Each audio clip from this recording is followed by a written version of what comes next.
The year 1864 marked a brutal turning point in the American Civil War. In the dense, tangled woods of Virginia, a Union division was sent to investigate Confederate movements. Instead, they collided head-on with General Richard Ewell's entire corps. This accidental encounter ignited the Battle of the Wilderness, a clash of violent, chaotic combat. Smoke from thousands of rifles hung low, obscuring everything. Soldiers fired blindly into the haze, often hitting their own men. Survivors would later call it bushwhacking on a grand scale. The plan was for General Longstreet to reinforce General A.P. Hill's embattled Confederate lines. But Longstreet's column was late. His delayed arrival left Hill's men completely overwhelmed. At dawn the next morning, just as their line was about to break, Longstreet's corps finally arrived, crashing into the fray and stabilizing the Confederate position in a dramatic, last-minute rescue. Though the Union technically claimed a partial victory, the Confederates struck back with fury. General John B. Gordon launched a surprise attack on the Union's right flank, completely shattering their line, capturing 2 Union generals, and forcing a demoralizing retreat. The Union commander, Ulysses S. Grant, was devastated. One report even claimed he broke down in tears inside his tent. But Grant did not retreat. In a move that would define the rest of the war, he ordered his army not back north, but deeper south, launching the relentless overland campaign.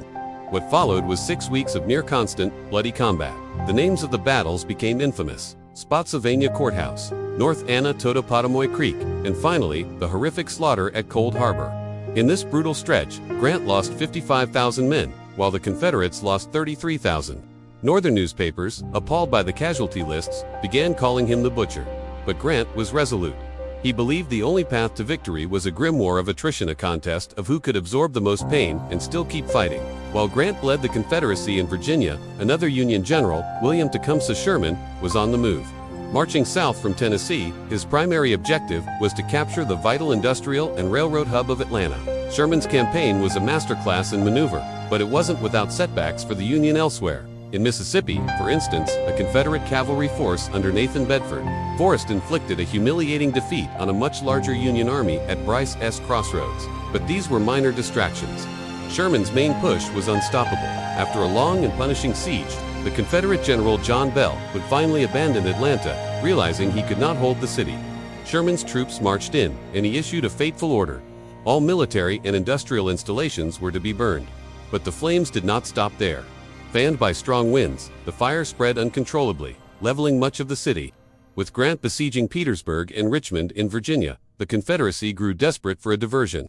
General Jubal Early was dispatched on a daring raid, striking north toward the Union capital. He won a tactical victory at the Battle of Monocacy in Maryland. But the fierce Union resistance there delayed him just long enough for reinforcements to arrive and secure Washington, D.C. Early's real goal capturing. The capital had failed. The Union retaliated swiftly. General Philip Sheridan was sent into the Shenandoah Valley with a powerful army to hunt down and destroy Early's force. The two armies clashed near Winchester. The Confederate forces under Generals Rumsey Rhodes and Gordon fought with ferocious determination. One Union soldier described the scene as horrifying. Blood was everywhere, spattered on bushes, pooled on the ground. A perfect sheet of lead was tearing the earth apart. The Confederates stalled Sheridan's advance long enough for Early to bring up reinforcements, threatening to turn the tide of the battle. Fearing a disaster, Sheridan called for his reserves. He famously declared, "I've got Crook here with 10,000 men, and I am going to throw them in. We'll whip these fellows in the end." And he was right. The Union reserves crashed into the Confederate line, shattering it. The city of Winchester fell to the Union. In what was becoming a grim pattern, the Battle of Third Winchester became the bloodiest ever fought in the Shenandoah Valley. Sheridan lost over 10% of his entire army, while the Confederates lost nearly as many men from a much smaller force. But Sheridan wasn't finished. He wanted Jubal Early out of the Shenandoah for good.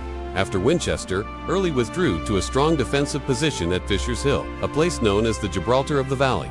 He was confident the rugged terrain would protect his rattled troops, but he never had time to properly fortify his position. Sheridan's army was right on his heels. Sheridan sent General George Crook on a wide flanking march, concealed by the terrain, to strike Early's left flank.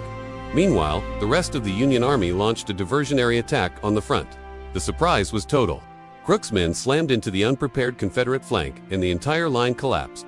The Confederates were forced into another chaotic retreat, chased all the way to the town of Woodstock. In the weeks that followed, Sheridan's army carried out a campaign of systematic destruction known as the burning, destroying farms, mills, and barns to deny the Confederacy the valley's resources. The Shenandoah, the breadbasket of the Confederacy, was now firmly under Union control.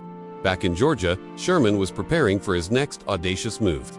He divided his army and led 62,000 men on a brutal march across the state toward the coastal city of Savannah. Their mission was simple: destroy Confederate infrastructure, cripple their supply lines, and break the Southern will to fight. Sherman ordered his men not to kill civilians, but he fully intended to make Georgia howl. As Union troops tore up railroad tracks, burned farms, and dismantled telegraph lines, Confederate cavalry attempted a scorched earth retreat of their own, torching bridges and barns to slow the Union advance. It wasn't enough. Sherman's march to the sea reached Savannah on schedule. He captured the city with little resistance and famously presented it to President Lincoln as an early Christmas gift. December brought more disaster for the South.